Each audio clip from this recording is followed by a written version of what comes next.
presente acerca de la mujer. Primero, esta historia bíblica que nos relata la creación de Eva habla de la igualdad entre Eva y Adán. Fíjense que fue sacada del hombre. Esto nos enseña que ambos compartían la misma naturaleza. Segundo, de la manera que Eva fue creada, no recuerda la unión que debe existir en cada relación matrimonial.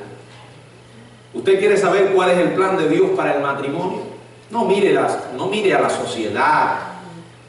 No se deje llevar por lo que la gente sin Dios piensa del matrimonio. Hoy en día la gente no cree en el matrimonio, menos en un matrimonio para toda la vida. Sin embargo, este fue establecido por Dios desde la creación misma y está basado en la monogamia. Quiere decir, un hombre y una mujer.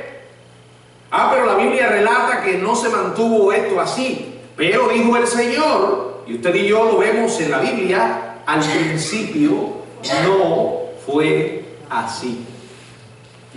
Fue creado basado en la monogamia, lo solidario y lo inviolable.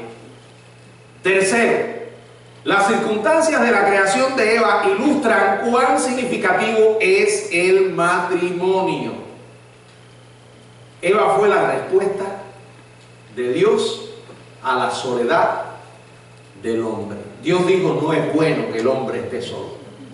Y entonces responde a esa soledad creando a una mujer. Dice la Biblia, creó su ayuda idónea. Esa intimidad que existiría entre esta pareja se ve en el hecho de que ella fue sacada literalmente del costado de Adán. En cuarto lugar, la creación de Eva encierra importantes lecciones acerca del papel divino de las mujeres. Aunque Adán y Eva fueron de una misma esencia, además de iguales frente a Dios, habían diferencias que correspondían al diseño divino. Por ejemplo, en la primera carta a los Corintios, en el capítulo 11, verso 8, dice la palabra de Dios. Primera a los Corintios, capítulo 11, verso 8. Porque el varón no procede de la mujer, sino la mujer del varón. Adán fue el primero en ser creado. Entonces, ¿quién? Eva. Adán era la cabeza, Eva era su ayuda. A Adán se le diseñó para que fuera padre, proveedor, protector, líder. A Eva para ser madre, para confortar, para nutrir, para ayudar. O sea, papeles diferentes, aunque como dije, son la misma esencia. Ambos tienen papeles distintos. Aparte de que la manera en que hemos sido creados es un testimonio de esto. Los hombres y las mujeres no poseen la misma fuerza física. Son corporal y hormonalmente diferentes. Los hombres y las mujeres son también distintos en lo social, lo emocional, lo psicológico. Para la mujer, por ejemplo, es esencial el mantener relaciones saludables. Para la mujer, la comunicación es esencial, ya lo hemos dicho otras veces. Para la mujer, el tener amistad con otras mujeres es fundamental. Conversan de todo tipo de temas. Una mujer se encuentra con otra y de una manera muy natural puede decirle, vamos un momentico al baño. Ahora, usted no va a ver nunca a dos hombres que uno le diga al otro, oye, vamos un momentico al baño. Pero las mujeres lo hacen con una naturalidad. Usted ve ahora dos hombres conversando, a no ser algunas raras excepciones, y pueden conversar de cualquier tema en muy poco tiempo. Ahora, las mujeres de un solo tema pueden estar el día entero conversando y no se cansan. Las mujeres, por ejemplo, tienen una capacidad increíble para hacer varias cosas al mismo tiempo.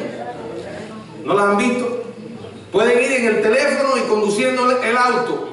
Pueden ir con el teléfono manejando y maquillándose. Los hombres no podemos hacer eso.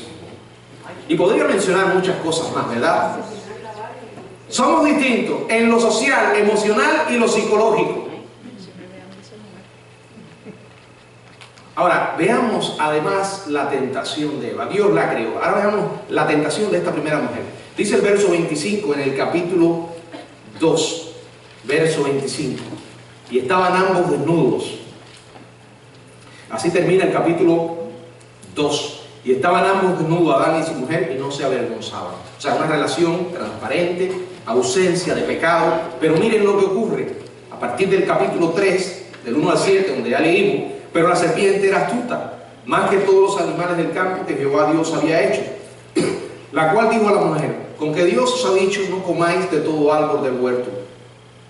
Y la mujer respondió a la serpiente: del fruto de los árboles del huerto podemos comer, pero del árbol, el fruto del árbol que está en medio del huerto, dijo Dios, no comeréis de él ni le tocaréis para que no muráis. Entonces la serpiente dijo a la mujer: no moriréis, sino que sabe Dios que el día que comáis de él serán abiertos vuestros ojos y seréis como Dios, sabiendo el bien y el mal.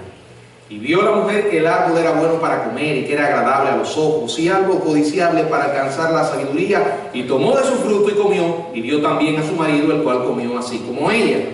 Entonces fueron abiertos los ojos de ambos y conocieron que estaban desnudos. Entonces cosieron hojas de higuera y se hicieron delantales. Todo cambió, hermanos. De un capítulo a otro, todo cambió. Satanás se le aparece a la mujer estando sola. La Biblia dice que la mujer es vaso frágil. Siendo vaso frágil, lejos de su marido, cerca del árbol prohibido, estaba en una posición muy vulnerable. Y dice Satanás: con que Dios os ha dicho.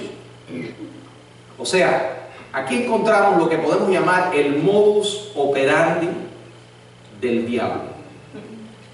Aparece cuestionando la palabra de Dios.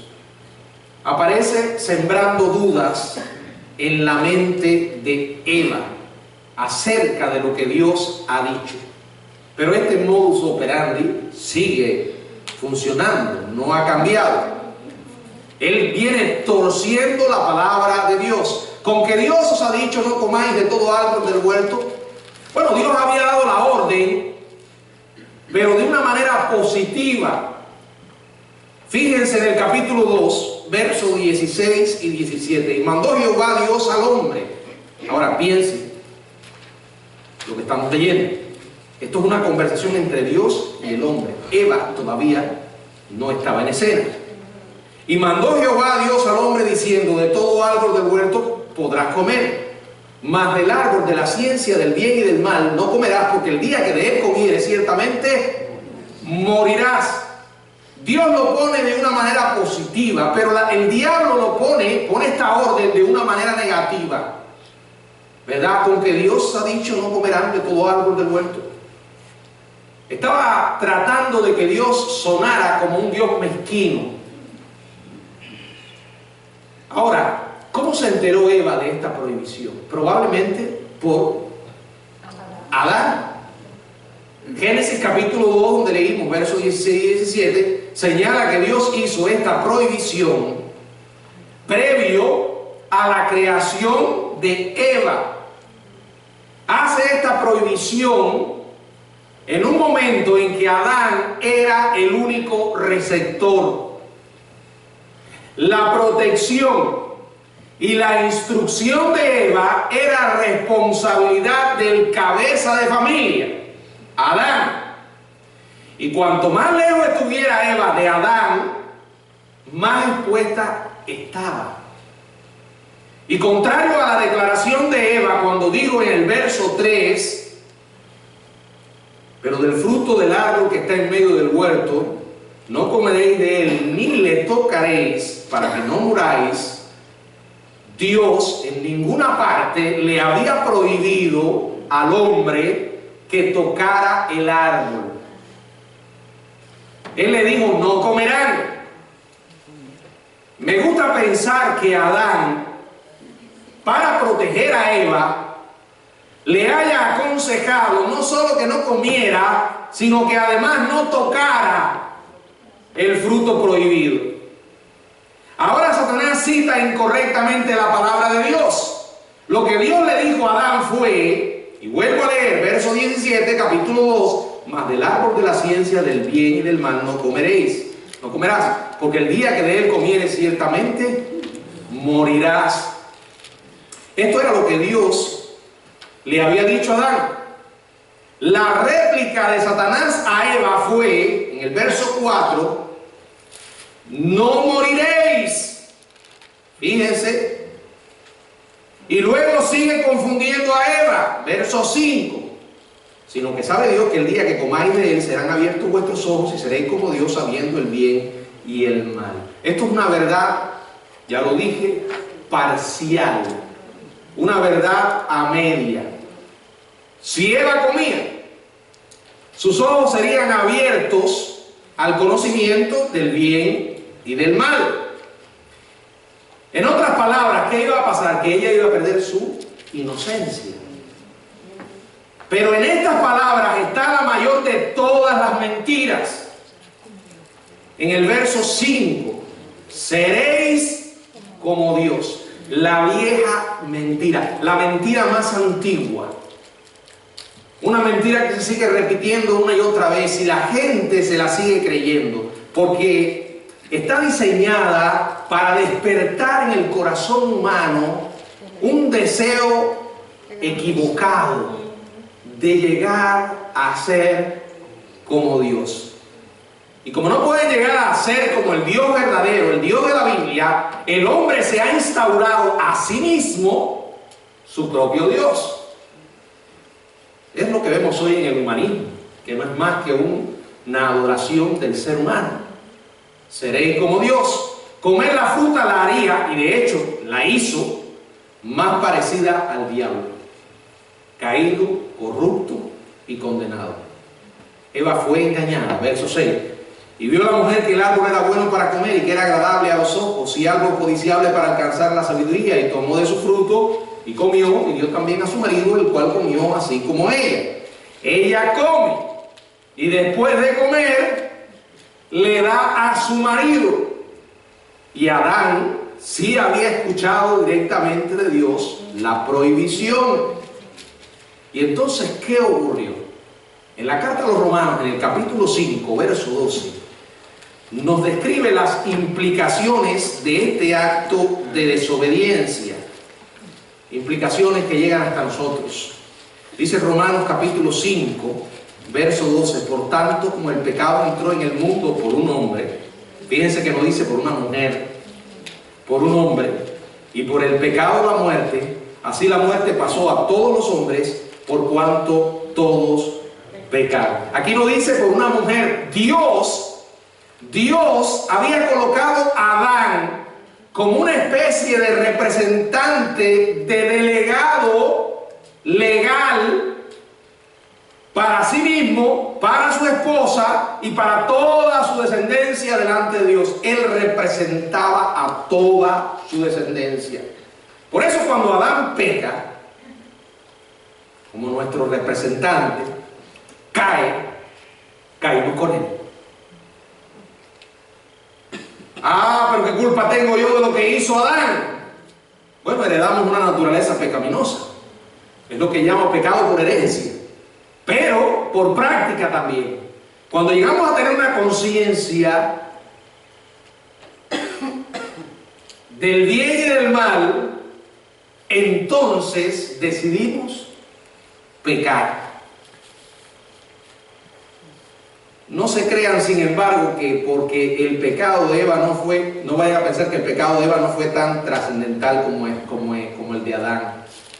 A ella no se le puede eximir de culpa. El pecado de Eva fue pecaminoso, extremadamente pecaminoso. Sus acciones demostraron que fue cómplice con Adán en su desobediencia. De la misma manera, cuando nosotros pecamos, estamos demostrando que somos cómplices también de esa culpabilidad. Nuestros propios pecados declaran nuestra complicidad con Él. Somos pecadores por práctica. Ahora, si usted lograra, después que perdiera la etapa de la inocencia, cuando un bebé nace, va creciendo, un niño, llega un momento que no podemos identificar en qué edad, ya comienza a tener conciencia, ya es el momento para que entienda que es un pecador y acepte a Cristo. ¿Cuándo ocurre? No lo sabemos, pero ocurre muy temprano. Ahora, si en ese momento una persona logra mantenerse sin pecado, entonces podría decir, la culpa es de Adán. Somos responsables también por nuestros pecados. Porque cuando tomamos la decisión que tomamos es pecar. Cuando el hombre pecó, perdió su maravilloso libre albedrío. ¿Oyó? A partir de aquel momento el hombre se convierte en un esclavo. ¿Qué libertad tiene? Alguien dijo que la libertad que el hombre tiene no es diferente de aquel que elige los eslabones de su propia cadena. Como alguien dijera, el hombre es libre y lo que hace es que elige pecar. Así fue la tentación de Eva. Luego viene su humillación, las consecuencias. Usted puede decidir, ellos eran seres libres por primera vez. Ahí vemos a seres totalmente libres, sin ninguna influencia, y pecar. Eva pudo elegir, pero no pudo elegir escapar de las consecuencias. En una cosa la serpiente tenía razón: comer el fruto prohibido abrió los ojos de Eva. Ella a partir de ese momento pudo distinguir entre el bien y el mal. Entonces, dice el verso 7, fueron abiertos los ojos de ambos y conocieron que estaban desnudos y cosieron hojas de higuera y se hicieron delantales. Aquí vemos cómo hacen un intento por medio de ropitas de higuera, hojas de higuera que ilustran la incompetencia del esfuerzo humano por tratar de cubrir su vergüenza. Estas hojas de higueras siguen existiendo hoy. Están las hojas de higuera de la religión, de la filantropía, las hojas de higuera de la educación, las hojas de higuera del mejoramiento humano, en el que el hombre intenta cubrir su desnudez y no hace más que evidenciar su incapacidad para hacerla. No es más que un camuflaje sin valor, porque Dios fue el único que pudo cubrir esta desnudez. Dice del verso 8 al 13: y oyeron la voz de Jehová Dios que se paseaba en el huerto al aire del día, y el hombre y su mujer se escondieron de la presencia de Jehová entre los árboles del huerto. Mas Jehová dijo al hombre: ¿dónde estás tú? Y él respondió: oí tu voz en el huerto y tuve miedo porque estaba desnudo y me escondí. Dice el verso 11 que Dios le dijo: ¿quién te enseñó que estabas desnudo? ¿Has comido del árbol de que yo te mandé que no comieses? Y el hombre respondió: la mujer que me diste por compañera me dio del árbol y yo comí. Entonces Jehová Dios dijo a la mujer: ¿qué es lo que has hecho? Y dijo la mujer: la serpiente me engañó y yo comí. Bueno, la vergüenza estuvo acompañada por el miedo. El miedo de tener que dar cuenta a Dios. Y ahí vemos lo ridículo de ellos al tratar de esconderse de la presencia de Dios. Donde hay pecado, hay miedo. Y donde hay miedo, hay un intento inútil de esconderse de Dios. Porque el hombre no puede esconderse de Dios. No existe ese lugar. Como las hojas de higuera, su escondite fue inadecuado para ocultarle de la vista poderosa de Dios. Adán se dio cuenta que no tenía sentido argumentar inocencia, pero tampoco hace una confesión completa, y tuvieron la oportunidad. Me maravilla siempre que leo esto, las preguntas que Dios les hace, como si Él realmente necesitara que ellos le informaran acerca de lo ocurrido. ¿Nunca se ha preguntado eso? Estas preguntas no son más que oportunidades de parte de Dios para que confesaran su pecado y se arrepintieran. ¿Dónde estás tú? ¿Quién te enseñó que estabas desnudo? ¿Qué es lo que has hecho? Oportunidades, gracia. Dios no necesitaba detalles, Él lo conocía. Lo que trató de hacer cada uno fue echarle la culpa al otro. Adán apuntó el dedo a Eva y le dijo: a Dios, tú me la diste, la mujer que tú me diste.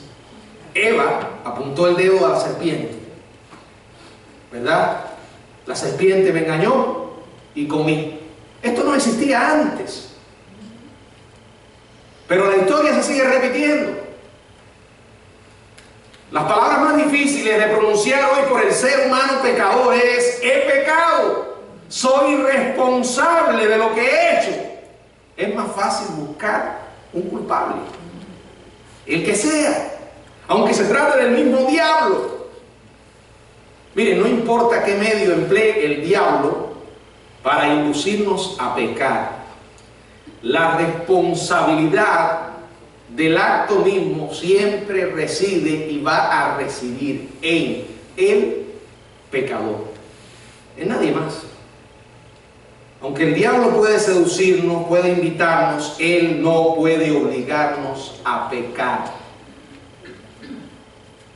Vamos a ver eso en el futuro, cuando ocurra lo que la Biblia llama el milenio, que el diablo estará preso, encadenado por 1000 años, y aún así la tierra estará siendo habitada por seres pecadores.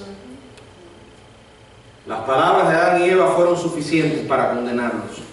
Verso del 14 al 19. Y Jehová Dios dijo a la serpiente: por cuanto esto hiciste, maldita serás entre las bestias y entre todos los animales del campo. Sobre tu pecho andarás, y polvo comerás todos los días de tu vida. Y pondré enemistad entre ti y la mujer, entre tu simiente y la simiente suya. Esta te herirá en la cabeza y tú le herirás en el calcañar. A la mujer dijo: multiplicaré en gran manera los dolores en tus preñeces. Con dolor darás a luz los hijos, y tu deseo será para tu marido, y él se enseñoreará de ti. Y al hombre dijo: por cuanto obedeciste a la voz de tu mujer, y comiste del árbol que te mandé diciendo: no comerás de él, maldita será la tierra por tu causa. Con dolor comerás de ella todos los días de tu vida. Espinos y cardos te producirá, y comerás plantas del campo. Con el sudor de tu rostro comerás el pan hasta que vuelvas a la tierra, porque de ella fuiste tomado, pues polvo eres, y al polvo volverás. Miren, la sección más breve de la maldición es la que trata con Eva. Fíjense en el verso 16. A la mujer dijo: multiplicaré en gran manera los dolores en tus preñeces, con dolor dará a luz los hijos, y tu deseo será para tu marido, y él se enseñoreará de ti. Todo cambió.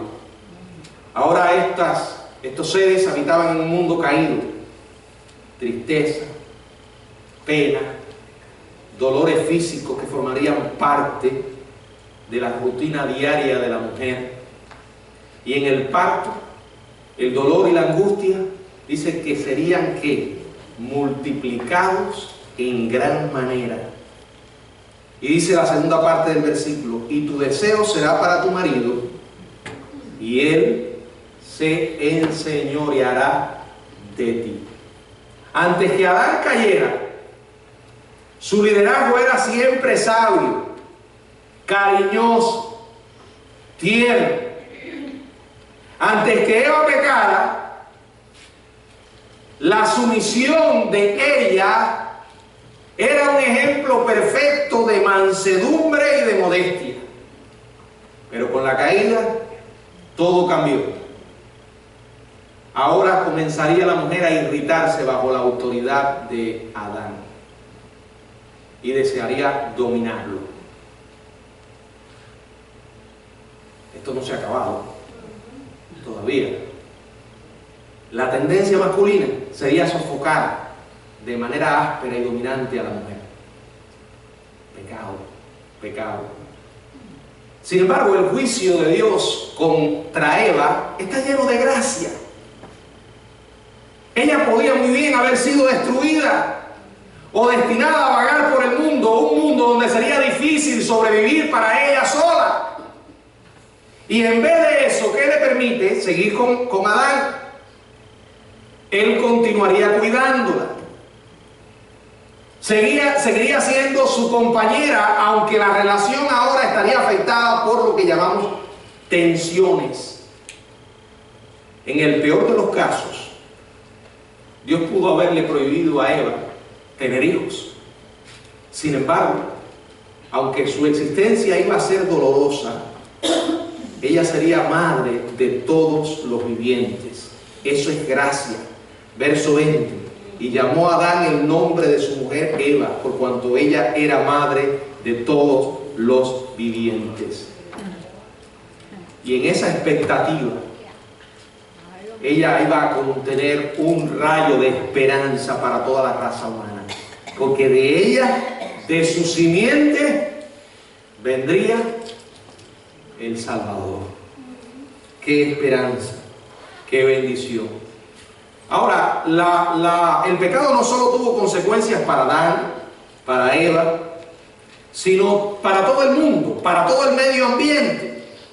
El mal es contagioso. Por eso cuando Adán peca, su entorno se contaminó. Dice el verso 17. Y al hombre dijo: por cuanto obedeciste a la voz de tu mujer y comiste del árbol que te mandé diciendo no comerás de él, maldita será la tierra por tu causa. Con dolor comerás de ella todos los días de tu vida. El Señor maldice la tierra. De ahora en adelante, cada bestia del campo iba a luchar por sobrevivir en un mundo decadente. Estarían sujetos a enfermedades, destrucción, muerte y demás privaciones en consecuencia a la presencia del mal. Pero especialmente una criatura sería maldita en medio de todas las especies de animales. Esa criatura era la serpiente, que iba a ser condenada a arrastrarse sobre su vientre por el polvo. Algunos consideran, y es lógico pensar, que originalmente estos animales tenían extremidades y que eran criaturas magníficas. Me refiero a las serpientes. A partir de ese momento, todas las serpientes serían condenadas a retorcerse en el suelo y a tomar una forma desagradable. Pocas personas tienen mascotas de serpiente. Y aquellos que tienen mascotas de serpiente, háganle una evaluación psicológica, porque las serpientes son animales repulsivos, desagradables. A veces uno dice: bueno, ¿por qué? ¿Por qué Dios hizo eso con un animal si el que tenía la culpa era el diablo? Porque Dios quiso dejar una señal física, visible, que cada vez que el hombre lo viera, se recordara de su pecado. Pero la maldición sobre la serpiente mira mucho más allá que el reptil que conocemos y alcanza al espíritu satánico que lo controló. La degradación de la serpiente al polvo ilustra la degradación de Satanás desde el mismo cielo.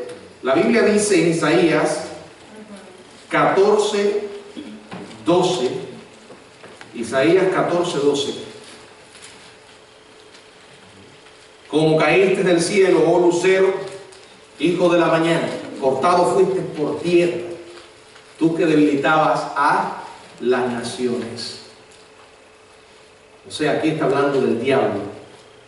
Aunque nuestra raza está caída y espiritualmente alineada con Satanás en contra de Dios, el diablo mismo es un oprobio entre los descendientes de Eva. Pero no todo termina ahí. Vamos a ir a ese maravilloso versículo 15, el capítulo 3. Es lo que se llama el protoevangelio, el primer evangelio. Y pondré enemistad entre ti y la mujer, entre tu simiente y la simiente suya. Esta te herirá en la cabeza y tú le herirás en el calcañar. Aunque fue marcada o enmarcada dentro de la maldición contra el tentador, el Señor puso un rayo de esperanza para Eva y para todos los seres humanos, que de la simiente de ella, la simiente suya, golpearía la cabeza del mal. La sola mención de estas palabras, su simiente, estaba indicando que iba a tener hijos, que iba a criar una familia. Era además una garantía de que no iba a estar subordinada para siempre al mal. La maldición contra la serpiente estaba ofreciendo o anunciando la solución definitiva al problema humano, al problema del pecado. Le estaba dando a Eva esperanza, esperanza de que un día uno de sus descendientes infligiría un golpe mortal sobre la cabeza del tentador. Ahora, la pregunta es, ¿cuánto de esto comprendió Eva? ¿Cuánto? Bueno, la Biblia no lo dice, no lo sabemos, pero creo que entendió lo suficiente como para que se aferrara a la esperanza de que uno de sus descendientes heriría a su enemigo mortal. ¿Fue salva Eva? ¿Fue salvo Adán? Yo creo que lo fueron. ¿Por qué? Porque Dios le manifestó gracia. Dice la palabra que hizo túnicas de piel y los vistió. La misma gracia que Dios nos ha otorgado a nosotros al cubrirnos con la preciosa sangre de Jesucristo. Miren, para que hubiera pieles de animales, tenía que haber ¿qué? Animales que murieran. Por eso el primer sacrificio con sangre fue hecho por la mano de Dios en beneficio del hombre. En esa promesa de Génesis 3:15 encontramos implícita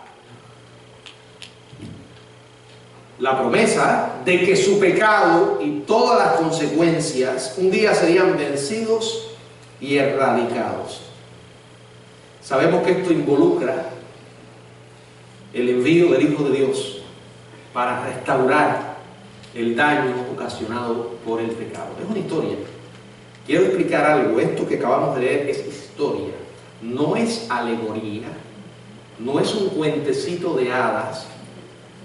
Dios mismo registró esta historia del origen humano, de la ruina humana por el pecado, para que usted y yo podamos ver de dónde llegó el pecado y para que podamos ver de dónde vino el Salvador.